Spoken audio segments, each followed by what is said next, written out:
My fiancé left me for his high school sweetheart 3 weeks before our wedding.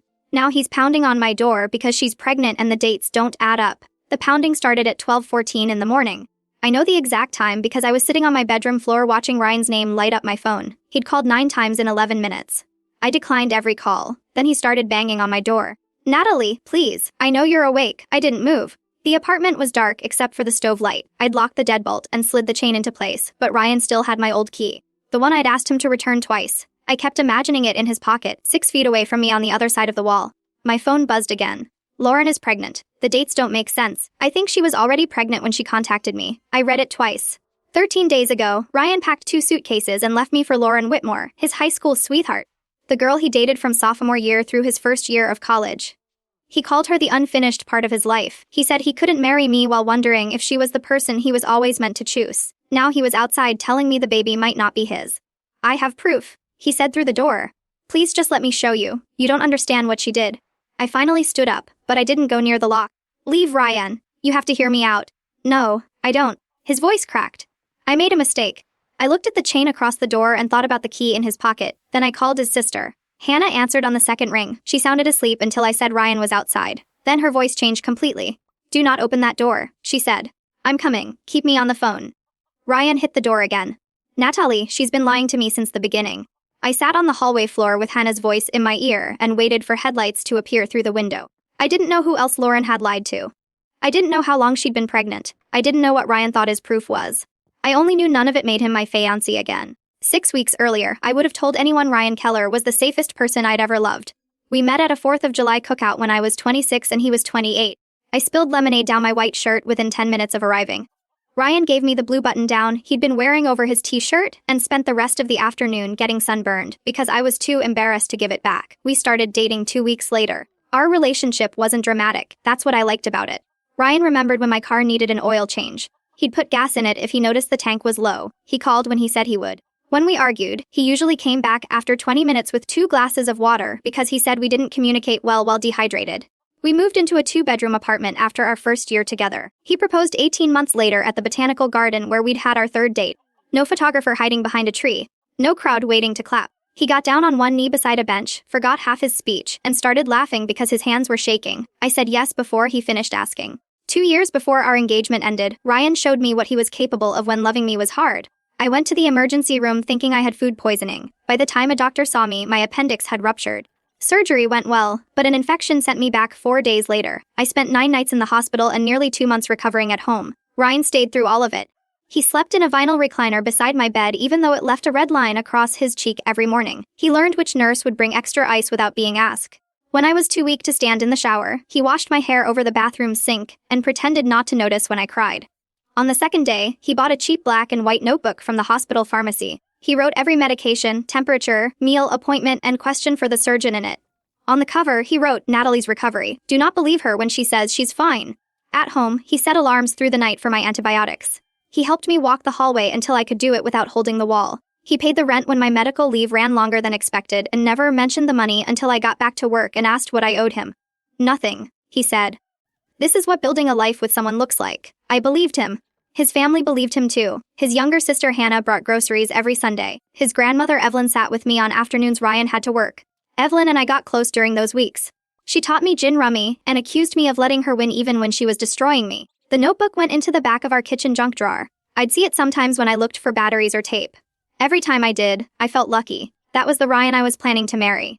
Our wedding was scheduled for October 18th at a restored barn 40 minutes outside the city. 126 guests, a fall menu, a string quartet, and an unfinished playlist for the reception. I kept reminding Ryan to add more songs. He'd added exactly 9, including the piano piece for the processional. I handled most of the planning because I worked in operations and actually enjoyed making lists. Ryan handled the music, transportation, and hotel blocks. He wasn't useless or absent, he just trusted me with details because I was good at them. 6 weeks before the wedding, we were sealing the last invitations when Ryan mentioned Lauren. Lauren messaged me, he said. From high school. I knew the name. Ryan and Lauren had dated for almost 5 years. They broke up when they went to colleges in different states. Not because of some betrayal or terrible fight. Ryan once described it as a relationship that ran out of geography before it ran out of feeling. I thought the line sounded sad but harmless. What did she want? I asked. There's a reunion group. She saw my name and wanted to catch up. He showed me the first message. It was friendly and ordinary. Lauren congratulated him on the engagement and asked if he still hated mushrooms. Ryan had responded with a joke about a pizza they used to order after football games. He asked if I minded if they got coffee. I said no. That matters to me even now. I didn't say yes because I was afraid of seeming jealous. I said yes because Ryan had earned my trust over 3 years. I remembered hospital nights, medication alarms, and the sentence on the notebook. I thought trust meant believing the history we'd built was stronger than 1 cup of coffee. He came home from that coffee excited in a way I hadn't seen in months. He told me about old teachers, friends who'd moved away, a diner that still served terrible pancakes. Lauren had recently separated from someone, he said. She was staying with her mother while she figured out where to live. 2 days later, Ryan asked if we could invite her to the wedding. I was surprised. 1 coffee was different from placing his ex-girlfriend at a table with our families. He said Lauren had been supportive and that excluding her would make the past seem more important than it was. He asked if I really thought someone he dated at 17 could threaten us now. I didn't like the question, but I agreed. It felt easier than turning his past into forbidden territory 6 weeks before the wedding. Lauren never responded to the invitation. Instead, she became part of our daily life without entering our home. She sent old photos late at night. She called Ryan when she couldn't sleep. She asked him to help collect boxes from a storage unit because the guy she'd left was making everything difficult. The first time Ryan canceled a wedding appointment to help her, he apologized and rescheduled it himself. The second time, he told me I was keeping score. He started placing his phone face down at dinner. When I hugged him after work, he sometimes went stiff for half a second before hugging me back. My best friend Sophie noticed before I admitted anything was wrong. She came over to help me assemble welcome bags and watched Ryan take Lauren's call on the balcony. How often does she call? Sophie asked. She's going through a breakup. That wasn't my question. A few times that week, I said. Sophie looked through the glass door at Ryan, who was smiling at something Lauren said. You don't need proof he's sleeping with her before you're allowed to say this is hurting you. I told her Ryan had cared for me during the worst medical crisis of my life. People didn't fake 2 months of that kind of patience. Sophie didn't disagree. Someone can have been good to you and still be doing something bad now, she said. I wasn't ready to hold both ideas at once. That night, I told Ryan the private calls needed to stop. I said I didn't want Lauren at the wedding anymore and asked him to limit contact until after we were married. He got defensive immediately. He said Lauren was fragile and had no one else nearby. He reminded me I'd agreed to the friendship. I told him I'd agreed to coffee, not emotional intimacy that pushed me out of my own relationship. He slept on the couch. The next morning, there was coffee waiting for me and a note that said, I'm sorry, we'll talk tonight. For 3 days, things improved. Ryan left his phone on the counter. He cooked dinner. He came with me to the florist and paid attention while we discussed table arrangements. I thought the danger had passed. Then I came home on a Saturday afternoon and found 2 suitcases by the front door. Ryan was standing in our bedroom, folding shirts into a duffel bag. His movements were slow and careful, the same way he'd packed my hospital bag years earlier. For one weird second, those 2 versions of him existed in the same room. What are you doing? I asked. He stopped folding but didn't turn around. I can't marry you while I'm thinking about her. Did you sleep with Lauren? He admitted they'd kissed. Then, after I asked again, he admitted they'd spent one night together at the furnished apartment Lauren was temporarily using. The apartment was actually a short-term rental Ryan had already paid for. He said Lauren wasn't ready to move in with him, but he needed somewhere to stay while they figured things out. You rented an apartment before telling me you were leaving, I said. I needed to know I wasn't making this decision because I was afraid of logistics. He sounded proud of that. Like arranging a landing place made his betrayal thoughtful. He told me seeing Lauren again made him understand that part of him had been waiting for her. He said our relationship was safe and real, but what he felt with Lauren was unfinished. He didn't want to stand at the altar and lie to me. I looked at him and remembered waking in the hospital to find him asleep with the pharmacy notebook open on his chest. Was that real? I asked. He finally faced me. Of course it was. Then what happened to that person? His eyes filled with tears. I don't know. That answer hurt more than if he'd said the whole relationship was a lie. I took off my ring and put it on the dresser. Ryan stared at it but didn't pick it up. The wedding is in 3 weeks, I said. I know. There are people flying across the country. I know. My parents paid the final venue installment last month. I know, he said. He kept repeating it like knowing the damage was the same as taking responsibility for it. He carried the suitcases out. He left books, winter clothes, half the kitchen equipment, and his old key. When I asked for the key, he said he'd bring it back when he collected the rest. After the door closed, I sat on the bedroom floor beside the empty half of the closet. I didn't cry at first. I opened the shared wedding playlist and stared at the 9 songs Ryan had added. The processional piece was still at the top. Then I heard his car leave, and something in me broke loose. Sophie came over and stayed the night. Hannah arrived the next morning with coffee and an apology she didn't owe me. I don't know what he's doing, she said. But none of us are going to tell you this is your responsibility to fix. Evelyn called later. She was quieter than usual. I raised him to know the difference between a feeling and a promise, she said. Apparently I didn't teach it well enough. I told her I didn't want her to choose between us. Sweetheart, she said, made the choice. I'm deciding how I respond to it. For the next 10 days, I canceled vendors and answered questions. The photographer returned half our deposit. The hotel released most of the rooms. The venue kept the full reception payment because food and staffing had already been contracted. Ryan sent a message to both family group chats saying the wedding was canceled because he'd reconnected with someone from his past. He asked everyone to respect both of us and said no one had intended to cause harm. Hannah replied before I could, intent does not cancel impact. Stop asking Natalie to help you explain this. No one else responded. 3 days after he left, Ryan called and said Lauren needed more time before committing to a future with him. I didn't understand why he was telling me. I made the worst mistake of my life, he said. Did Lauren end things with you? He said it was complicated. That was enough of an answer. He started calling every day. At first, he apologized. Then he sent photos from our relationship. He reminded me about the hospital and said the man who stayed beside me was still who he really was. I wanted to believe him badly enough that I stopped opening his messages. The night he came to my door, he'd sent something different. Lauren is pregnant. The dates don't make sense. At 12:31, while I was still sitting in the hallway with Hannah on the phone, her car pulled into the lot. Ryan heard the elevator and stopped pounding. Hannah's voice came from the other side of the door. Ryan, step away from her apartment.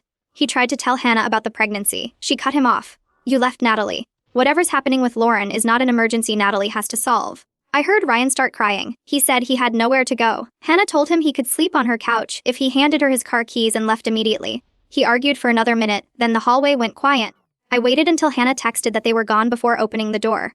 The next morning, the building manager changed my locks. I held the new silver key in my palm and thought about the old brass one still on Ryan's key ring. 2 nights later, at 8:40 in the evening, I heard metal slide into the lock. The old key turned and caught on nothing. Ryan tried it again, harder this time. Then he knocked once. Natalie, the key isn't working. I was standing in the kitchen with the pharmacy notebook in my hand. I'd found it while packing his remaining stuff. His handwriting was still on the cover. Do not believe her when she says she's fine. For a second, I wanted to open the door just to ask how the person who wrote those words became the person trying a key after being told to stay away. Instead, I said, your boxes will be available Saturday at noon with the building manager present. He was silent. Then he said, you changed the locks without telling me. You left without returning the key. He stayed for another minute, then walked away. I put the pharmacy notebook in a box of my own instead of his. I wasn't ready to throw it away, and I wasn't willing to give him back the evidence that the good years had happened. The following Monday, an unfamiliar account messaged me on Instagram. The profile belonged to a guy named Daniel Ortiz. Only a few public photos. Daniel hiking. Daniel holding a large brown dog. Daniel standing beside an older couple at what looked like an anniversary party. His message was short. I'm sorry to contact you without warning. I was involved with Lauren Whitmore for 2 years. I think you and I were given different versions of the same month. If you're willing, I have information you should see. He didn't say he was still with her. He didn't mention the pregnancy. He didn't ask anything about Ryan. I almost ignored him. I'd spent nearly 2 weeks receiving pieces of my own life from other people, and I was tired of every notification promising a new injury. Then I remembered Ryan outside my door saying the dates didn't make sense. I replied, what information? Daniel asked if we could talk by phone. Sophie sat beside me while I called him that evening. I put the phone on speaker but didn't tell Daniel she was there until he said that was fine. He started with the simplest fact. He and Lauren had been together for 2 years and had shared an apartment for the last 11 months. 6 weeks earlier, they'd argued, because Lauren wanted to get engaged and Daniel said they needed to fix several problems first. She left for 4 nights and stayed with her mother. When she returned, she told him she wanted to work things out. That was the same week she contacted Ryan. Daniel said things got strange after that. Lauren changed her phone passcode. She took calls in the bathroom. She said she was helping her mother most evenings but stopped answering when Daniel called. Then she told him she was pregnant. I looked at Sophie. She reached over and held my hand. Daniel continued. Lauren told him the baby was probably his. She gave him an estimated due date, but when he asked to attend the next appointment, she said it was too early and she needed space. A few days later, she moved more clothes to her mother's house and said they should take a formal break. Daniel thought the relationship was ending until he noticed Lauren had left her email signed in on a tablet they both used for bills and streaming. He wasn't proud of looking. He said that twice. But the first message he saw had Ryan's full name in the subject line and the words, I can't wait until we stop hiding. He opened the thread. Lauren had told Ryan that she and Daniel had been separated for months. She told Daniel that Ryan was only an old friend helping her through a difficult transition. During the same week, she told both men she was considering a future with them. Do you know when she slept with Ryan? Daniel asked. I told him the night Ryan had admitted to. Daniel was silent while he checked something. That was 6 days after the last time she and I were together, he said. The estimated conception window covered both dates. Lauren had given Daniel a due date 1 week earlier than the date she later gave Ryan. Neither date was exact enough to prove who the father was. Ryan could be the father. Daniel could be the father. Lauren had apparently told each man that his date was the more likely one. For the first time, I understood why Ryan sounded panicked instead of certain at my door. He hadn't discovered the baby belonged to someone else. He discovered his place in Lauren's life wasn't what she'd promised, and he wanted me to absorb the uncertainty with him. Daniel asked if I was willing to meet in person. He had screenshots he didn't want to send without context, and a copy of the lease he and Lauren had renewed 2 months earlier. Sophie drove me to a coffee shop the next afternoon and sat at a table across the room. Daniel looked more tired than he did in his photos. He didn't have some dramatic folder, just his phone and 3 printed pages. The first page was the lease renewal. Lauren's signature was dated 2 weeks before she contacted Ryan. The second was a series of messages Lauren sent Daniel after her first coffee with Ryan. I love you. I don't want 1 bad month to erase 2 years. I just need to know we're moving towards something. The third page was a screenshot from a group conversation sent to the shared tablet. Lauren was talking to a friend named Kelsey. Coffee with Ryan tomorrow. Just checking if the old spark is still there. If Daniel decides he never wants marriage, I need a backup plan. I read the sentence until the words stopped feeling like language. Ryan had left 3 years, an engagement, and a wedding for someone who described him as a backup plan before their first coffee. Daniel rubbed both hands over his face. I keep trying to decide if that makes me the first choice or just the first option that disappointed her. I knew exactly what he meant. Neither of us had been in the relationship we thought we were in. Daniel thought he and Lauren were struggling but committed. I thought Ryan and I were 6 weeks from marriage. Lauren had quietly turned both relationships into auditions without telling anyone there was a competition. But the evidence didn't make Ryan innocent. Lauren had lied about Daniel. She'd lied about the pregnancy dates and what she wanted. Ryan had still hidden messages, slept with her, rented an apartment, and ended our engagement before learning any of that. Daniel asked what I planned to do. Nothing to her, I said. And nothing for Ryan. He nodded. He'd arranged a non-invasive prenatal paternity test, but Lauren hadn't agreed to it yet. His lawyer told him he could establish paternity after the baby was born if necessary. Daniel said he'd support the child if he was the father, but he wouldn't resume the relationship. Before we left, he gave me permission to share the lease and backup plan message with Ryan and his immediate family. I didn't post anything online. I didn't contact Lauren. I sent Ryan one email through Hina. I know about Daniel. I know the conception window includes both of you, and I've seen Lauren's message calling you a backup plan. Her deception doesn't erase the choices you made before you discovered it. Contact me only through Hannah about the remaining property. Ryan called Hannah within minutes. She called me afterward and asked if I wanted to hear what he said. I told her yes. He denied the backup plan message at first. Then he claimed Lauren had been joking. Then he accused Daniel of editing the screenshot. Finally, he asked Hannah if I'd met Daniel alone and if something was happening between us. That last question ended whatever sympathy Hannah still had for him. Natalie learning the truth is not another man stealing her from you, she told him. Ryan asked Evelyn to talk to me next. Evelyn called, but not for the reason he expected. He came to my house and cried for an hour, she said. He asked me to remind you who he used to be. I looked at the pharmacy notebook on my bookshelf. I remember who he used to be, I said. That's part of why this hurts. Evelyn was quiet for a moment. I told him the same thing, she said. I told him a good thing he did 2 years ago is not a coupon he can use against a cruel thing he did now. Ryan's father was the only family member who asked me to reconsider.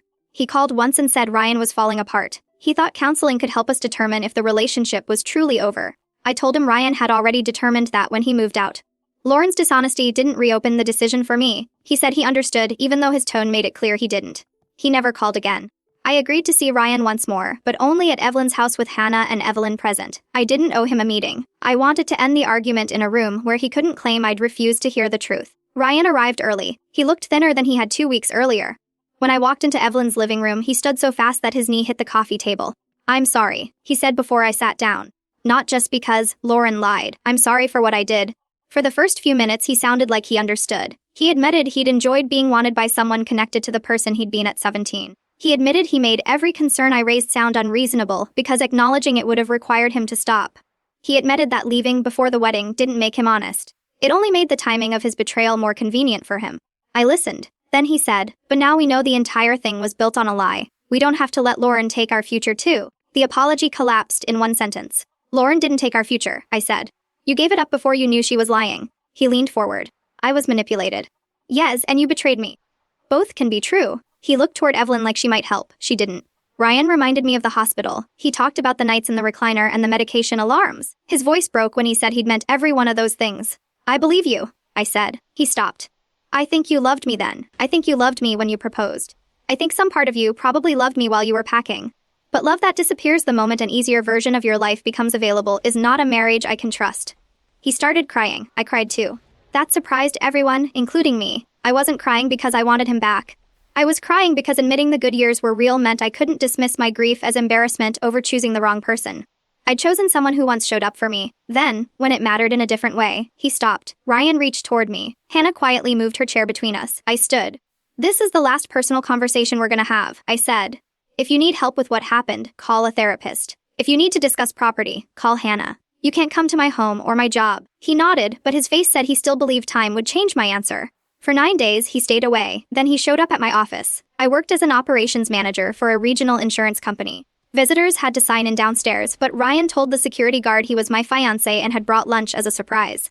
The guard recognized his name from previous visits and let him through before calling reception. I was in a budget meeting when Sophie texted me. She worked in a different department on the same floor. "Ryan is standing by reception with flowers. Do you want me to come in?" My first instinct was to leave the meeting and get him out before my coworkers saw. That was the version of me who handled discomfort quickly so no one else had to witness it. Instead, I called human resources from the conference room. The human resources director met Ryan with building security. He told her he only needed 5 minutes. He said I'd misunderstood his last visit and that he was trying to apologize properly. He asked her to tell me Lauren had finally agreed to the paternity test. The human resources director called me and asked one question. "Did you invite him here?" "No." That was enough. Security escorted him out. He left the flowers at reception. Sophie gave them to the assisted living center across the street. Ryan sent one message before Hannah blocked him on my behalf. "I took care of you when you couldn't even stand up by yourself. I can't believe you had security treat me like a threat." I stared at the message for a long time. The hospital had become the strongest evidence of his past love and the weapon he reached for when the present version of me said no. I forwarded it to a lawyer. She sent Ryan a formal letter directing him not to visit my home or workplace and to communicate only through her about financial matters. Human Resources added his name and photo to the building's restricted visitor list. After that, he stopped coming. The silence didn't feel peaceful immediately. Every time someone walked past my apartment door, I expected the key to scrape against the new lock. Every unknown number felt like another route Ryan had found. I started therapy. During one session, I told my therapist I couldn't reconcile the man who washed my hair after surgery with the man who used that care to demand access to me.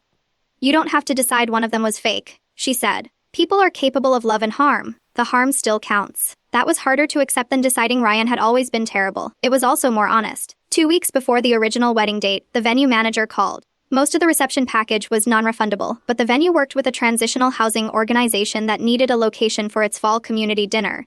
The caterer could serve the food we'd already paid for. The florist could separate the arrangements into smaller centerpieces. We could remove the alcohol package and recover that portion of the money. My parents asked if I was sure. Sophie worried I was trying to turn the worst day of my year into a performance about healing. I worried about that too, so we set rules. No media, no social posts explaining the canceled wedding, and no speech about making something beautiful from heartbreak.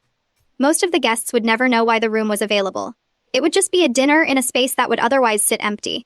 Hannah volunteered to help with the children's tables. Evelyn asked if she could come. I told her she didn't have to prove anything to me. "I'm not proving anything," she said.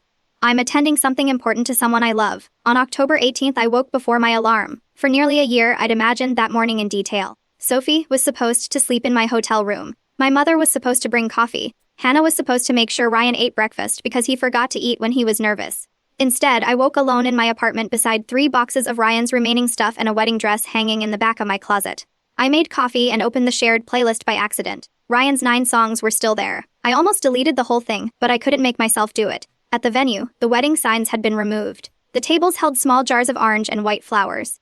Children colored paper leaves at one end of the room. Families arrived in ordinary clothes, unaware the room had been designed for a ceremony that never happened. The evening was warm and busy. I carried plates, found extra chairs, and helped a little boy find the coat he'd left under a table. No one asked me to explain my personal life. Then the quartet started playing the piano piece from our wedding playlist. I'd forgotten to change their original music list. The first few notes stopped me in the middle of the room. For months, I'd imagined walking toward Ryan while that music played. I could see the empty aisle, even though tables now covered it. I could see the expression I thought he would have worn. I put down the tray in my hands and walked outside through the catering door. The air was cold. I sat on the concrete step behind the kitchen and cried so hard my chest hurt. I cried for the hospital recliner, the blue shirt at the cookout, the botanical garden, and every ordinary morning when I'd believed our life was continuing in one direction. Sophie came outside.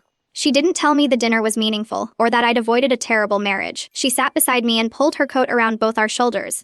After several minutes, I said, "I hate that part of him was real." "I know," she said. That was all. When I was ready, we went back inside. The quartet had moved to another song. Evelyn squeezed my hand but didn't ask where I'd been. The dinner ended at 10. The venue manager gave me one of the small flower arrangements. I took it home and set it on the kitchen table beside the pharmacy notebook. The two objects looked like evidence from different lives. I didn't feel healed. I felt sad, tired, and certain that ending the relationship had still been right. 3 months later, Daniel emailed me. Lauren had agreed to the prenatal test after her lawyer advised that delaying wouldn't prevent paternity from eventually being established. The result confirmed Daniel was the biological father. Daniel said he'd support the child and establish a custody arrangement. He wasn't resuming his relationship with Lauren. Responsibility, he wrote, wasn't the same thing as reconciliation. I thanked him for telling me. We didn't stay in contact after that. We'd never been friends, and neither of us needed to turn shared betrayal into a permanent connection. Ryan learned the result through Lauren's lawyer. A week later, my lawyer forwarded a letter he'd written. She asked if I wanted to read it. I waited 2 days before saying yes. Ryan apologized without asking to come home. He admitted he'd slept with Lauren before ending our engagement. He admitted he'd enjoyed believing their history made him special. He said therapy had forced him to understand that nostalgia felt safe, because it asked nothing from him except remembering. He also apologized for using my illness as proof that I owed him another chance. That part mattered. Near the end, he wrote that he still hoped we might speak someday when enough time had passed. It was a smaller version of the same assumption, that had put his old key against my new lock. He was still leaving a door open in his mind. I didn't answer. 1 year after the canceled wedding, I moved into a smaller apartment with tall windows and a balcony that faced west. I bought a green couch Ryan would have hated. I turned the second bedroom into an office instead of saving it for a future child. I got a promotion and became director of my department's operations team. Hannah and I had lunch every few months. We learned how to be friends without making Ryan the center of every conversation.